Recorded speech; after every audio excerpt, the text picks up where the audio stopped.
Assalamualaikum warahmatullahi wabarakatuh. Bismillahirrahmanirrahim. Alhamdulillahirabbil alamin. Wa bihi nasta'inu ala umurud dunya waddin. Wassalatu wassalamu ala asyrofil anbiya'i wal mursalin. Sayyidina Muhammadin sallallahu alaihi wasallam wa ala alihi wa sahbihi ajma'in. Rabbi shrah li sadri wa yassir li amri wahlul 'uqdatam min lisani yafqahu qawli. Amma ba'du.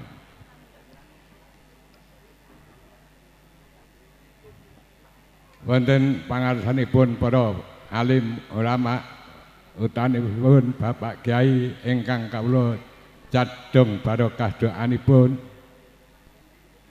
sagunging para tamu undangan kakung sumawa putri ingkang kawula hormati, tamu undangan sanesipun ugi ingkang kawula hormati, mboten supe dumateng panjenenganipun keluarga agung Bapak Muhammad Yani ingkang kawula hormati lan kawula banggaaken. Saderengipun kawula matur kedhik langkung rumiyin monggo panjenengan sedaya kula dherekaken ngunjukaken puji syukur wonten ngarsa dalem Allah Subhanahu wa taala ingkang sampun paring pinten-pinten kerahmatan, kenikmatan hidayah tuwin inayahipun katite ing siang menika kula panjenengan saged silaturahim wonten dalemipun Bapak Muhammad Yani kanthi wilujeng boten manggih alang setunggal punapa-punapa. Amin. Paramila sumangga kasukuran kita ikraraken kanthi kalimat tahmid. Alhamdulillahirabbil alamin. Shalawat ugi salamipun Allah mugi tansah kunjuk katur wonten junjungan kita Kanjeng Nabi Agung Muhammad sallallahu alaihi wasallam ingkang kawula panjenengan sedaya katunggu-tunggu rahmat saha sapangatipun minad dunya hatal akhirah. Amin. Wonten pangarsipun Bapak Ardani pareng matur ingkang semidah awit doa restu panjenengan lan keluarga mriki sedaya lampah kula saking Tegal Sari Purworejo tansah rahayu wilujeng boten manggih alangan setunggal punapa-punapa.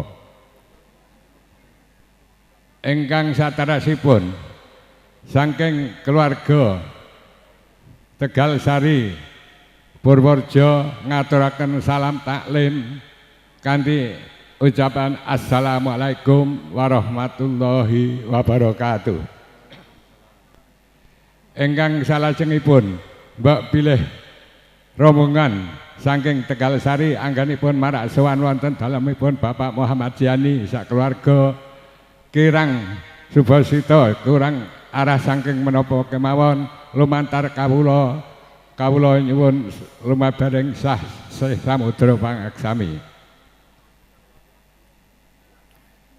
Ingkang salajengipun kawula katunjuk saking derek pranata adicara kula kawula maturaken pasrahan. Ingkang sepindah kawula sangat matur nuwun dumateng Bapak Muhammad Yani ingkang sampun kersa ngakad nikahaken lare kula Penak Bagus Irwanto bin Suripto almarhum lan Ibu Marminah pikantuk putra putri kakungipun Bapak Muhammad Yani ingkang sesilih Diah Ayu Nur Arifah Hidayati. Rikala kala wau jam 8 sampun kaakad nikahaken pramila kula sangat matur nuwun sangat dene panjenengan sampun kersa anikahaken lare kula. Lan ugi mboten supe kula nyuwun doa restu panjenengan sedaya mugi-mugi lare ingkang sampun akad nikahaken menika dadosa keluarga ingkang sakinah mawaddah warahmah. ingkang salajengipun samenika sampun kula pasrah dumateng Pak Muhammad Yani dados samenika kados Nak Bagus Irwanto sampun resmi sah dados putra kakungipun Bapak Muhammad Yani kados dene Mbak Nur Arifah Hidayati wekdal semenika inggih sampun dados putra putrinipun Ibu Marminah dalah keluarga mriku sedaya.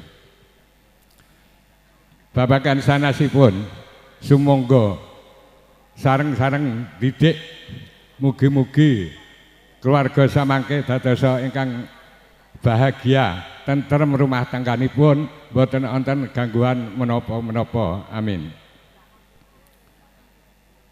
Lan sasampunipun pahargyan punika paripurna kula pengombyong penganten saking Purworejo ugi badhe nyuwun pamit namung kula nggih nyuwun sangu mugi-mugi sangunipun kula nyuwun nggih menika doa mugi-mugi lampah kula saking Wulurejo ngantos dugi Tegal Sari Purworejo samangke tansah rahayu wilujeng boten manggih alangan setunggal menapa-menapa. Amin. Mangkaten ingkang saged kawula aturaken mbok bilih pamatur kula awit awal dugi akhir samangke kathah kekiran saha kalepatan kula nyuwun pangapunten. Kawula cekapi semanten wabillahi taufik wal hidayah. Wassalamualaikum warahmatullahi wabarakatuh.